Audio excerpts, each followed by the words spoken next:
We need to talk about e-scooters.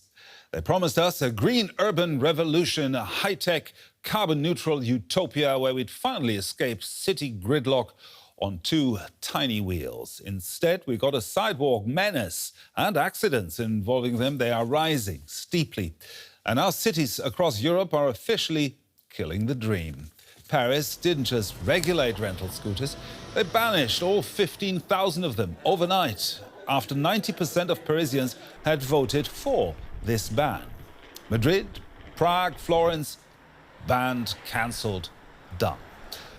And Germany is now also tightening the screws. In future, rental companies have to pay if the person responsible for an accident cannot be found. Because have a look at these numbers. In 2021, e-scooters were involved in roughly 5,500 accidents resulting in personal injury. And that number climbed to more than 12,000 in 2024, including 27 scooter riders who were killed. So, politicians felt the need to do something. Justice Minister Stephanie Hubig yesterday took aim at the companies. She said, and I quote, "Anyone who makes money renting out e-scooters must also take responsibility for the damage caused by their vehicles." Well, it does sound like a no-brainer, doesn't it? Having said that, recent analysis by Munich University showed that the vast majority of injuries, some 80%, come from solo accidents occurring at night or on weekends, with a massive percentage involving, surprise, intoxication, rather than being struck by a car. Most riders simply lose a fight against gravity, a pothole, or a tiny 8-inch wheel. But it's not just accidents. It's also careless users dropping them where they want on sidewalks, creating an Olympic-level obstacle course for pedestrians. Well, critics say, what did we expect? We took thousands of fast-moving, app-rented toys and dumped them onto historic cities, and then we allowed teenagers from the age of 14 to ride them at 20 kilometers per hour. And which problems did they actually solve? Will they be missed? By whom? We'll find out today. We talk to an expert in urban mobility in a moment. But first, let's bring in our Paris correspondent, Lisa Louis, and find out more about the rental e-scooter ban there. Lisa, why did Paris ban them in the first place? Well, Paris banned the scooters after a public consultation in 2023, and for the reasons you just mentioned, Gerhard. You know, there were accidents, it was a chaos, the e-scooters were clattering up sideways, but then first of all, the Paris City Hall decided to regulate the market. So whereas in the beginning, 2018, 2019, there were a dozen operators, they brought that number down to 3, and there were only 15, well, only 15,000 e-scooters left across Paris. But then the former Paris Mayor Anne Hidalgo decided that she wanted to hold this public consultation. And yes, it is true that 90% of people voted against e-scooters in that public consultation, but only 8% of the city population actually took part in it. So now people are saying, you know, I don't agree, some people at least, don't agree with the outcome. So is anyone really missing them then? Well, you could argue, you know, there are people obviously who liked the e-scooters. They are fast, they are not complicated. You can get from point A to point B.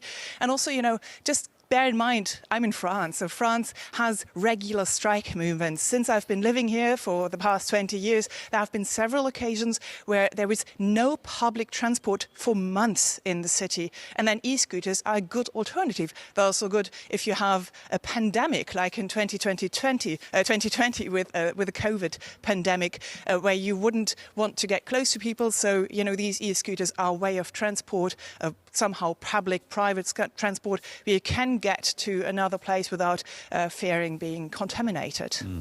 Very good points there. But has Paris improved since the ban? What do you think? What's the general view there in France?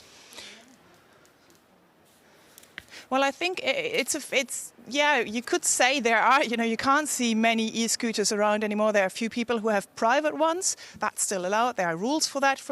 Obviously, they're not allowed to drive on the sideways. Only one person can drive an e-scooter at a time.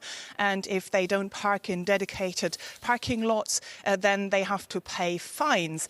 So the e-scooters have almost vanished from view. But there are other things. There are public rental schemes, bicycle rental schemes, and there are lots of them. So they are still taking up a part of the public space, and that has kind of not really, it's not the same level, it's not cluttering up sideways, but they are also a bit chaotic. I guess that this has somehow taken their place in a certain way. Lisa Louis there in Paris for us. Thank you, Lisa. Now, the city of Brussels will also ban shared scooters outright next year. So let's check in with our correspondent, Teri Schultz there. Teri, why has Brussels decided to ban the shared scooters? Well, Gerhard, there have been a lot of studies on this because uptake in Brussels in particular was massive, more than 9.5 million rides in 2025 alone. So you can see that they're very heavily used in Brussels. But the mobility minister for the city has decided that they're simply too dangerous. There were more than 650 injuries last year, and those injuries tend to be more serious than with other forms of transportation because, of course, people are very exposed. In addition, 25 of the sort of hit shootings that took place in the city, and that's really a big problem for Brussels, where somebody runs up, shoots someone, and gets away very quickly, were done with scooters. So they hope that this will also be a reduction in assistance to criminals. But they did look at this, and it's a really heavily congested city, and decided that the scooters were simply causing more problems than they help. They will, I should point out, continue to use shared e-bicycles. So the contract on that will continue. Now, what kind of impact can be expected on transportation in that congested city? I think they don't know exactly yet, but there have been some indications that it absolutely will cause an uptick in more car traffic. So what I could find from the prognostication is that more than 10% of people will turn to driving. I'm sure that they hope that the people will continue to take public transportation at the same levels, but that doesn't seem to be the case. And what it does to traffic, I read a study in Atlanta where there was a significant study on the impact on mobility, and they found that even banning the shared scooters at night increased traffic at that time by more than 10%, and during major events by more than 35%. And this study also pointed out that loses cities millions of dollars in productivity as people are stuck on the road. So I expect that Brussels can expect more of the same. Teri Schultz there. Thank you very much, Teri. And now let's talk to a real expert on the subject, Dorottya Szemere. She has served as chair of the e-scooter advisory group at the European Commission. In this role, she's worked with researchers, local authorities and mobility operators to analyze the impact of micro-mobility on European cities. Dora, welcome to DW. And my first question, which problems in public transport did e-scooters actually solve? Thank you for the question, and also I'm really happy to be there. So if we look back to the early 20s, when e-scooters appear in the streets, the main motivations from the users were recreational and, of course, leisure activities. Mm-hmm. However, user profiles are evolving. So right now, the main motivational factors are also changed. So they are the completing public transport, first and last mile traveling, and of course sometimes they substitute cars also. So, if I understand you correctly, there wasn't sort of a big problem that needed to be solved. But if you compare that achievement that you've just described to the problems they create in many cities, where's the balance there?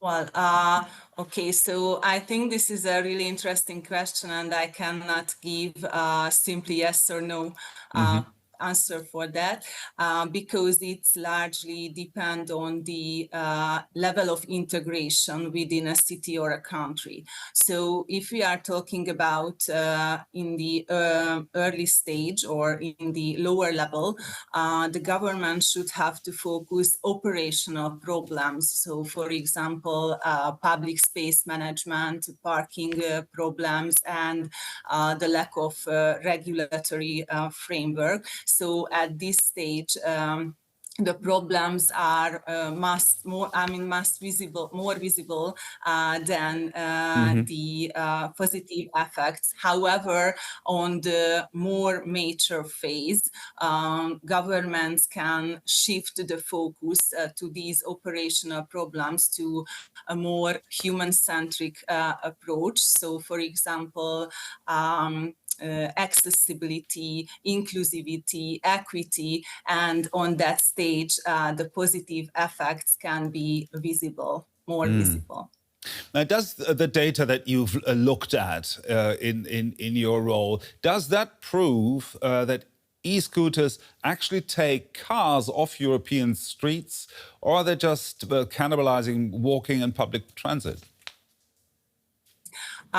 It's also depending something, but right now not the level of integration. However, the district in the city. So if we are talking about the inner districts or the dense urban areas, e-scooters are substitute walking, unfortunately, or cycling. However, if we are talking about peripheral areas, they can substitute or they can replace short car journeys. Now, if we look at Paris, that recently has banned scooters altogether, rental scooters, that came after 90% of Parisians voted for this ban. This is just not just bad PR, is it? It has been a real problem. I think I have to mention here something, because when we are talking about banning, it means banning shared services, not e-scooters at all. And this is because government or policymakers think that they can solve the mentioned operational problems quick and easy. However, even if they are ban shared services, it doesn't mean that they eliminate e-scooters from cities. So it means the number of private vehicles will increase, and the problems with that type of vehicles are different from the shared service problems, because private users can, for example, modify the speed and, of course, other parts of the vehicle, and cities cannot control, for example, speed via an application or geofencing. So it won't solve all the e-scooters problem. Do you think that bans could, like in Paris, could be avoided for these rental scooters with better and stricter regulation? I think these type of stricter regulations are in line with the Commission's Vision Zero strategy, which means they don't want fatal injuries on streets. And as I mentioned already, user profiles are evolving, so there are many Gen Z users who can buy e-scooters on the cheap price. So I think these strict regulations are really useful if we would like to feel our child or of course, ourselves safe on the street. Now, when I walk through Berlin and I see these scooters, very often I see, very young riders, like they're legal for 14-year-olds here in Berlin, for example. Do you think that's too early an age to make these scooters accessible to these kids? Yes, this is a hard question, and the age limit is varies in Europe. So, for example, in Hungary, in Budapest, we don't have regulations for e-scooters right now, but the plan is to limit the age of 18. So 14, I think it's really at the basic level. At the lower limit. Now, my last question, what do you think would be the next step? Are these rental e-scooters gone for good now? I hope there will be a promising future for e-scooters and, of course, micromobility in Europe. But for that, we should have, and the policymakers should have to focus user-centered regulation and, of course, data-driven and people-friendly ways to find where e-scooters can stay with us or not.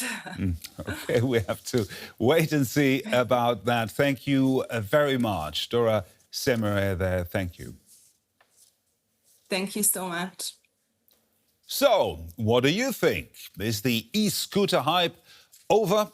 And how do people deal with these vehicles where you are? Let us know in the comments right down here. And remember to like this video. And if you haven't already, don't forget to subscribe to our channel. I'm Gerhard Alfers in Berlin. From me and the whole team here, thanks for watching.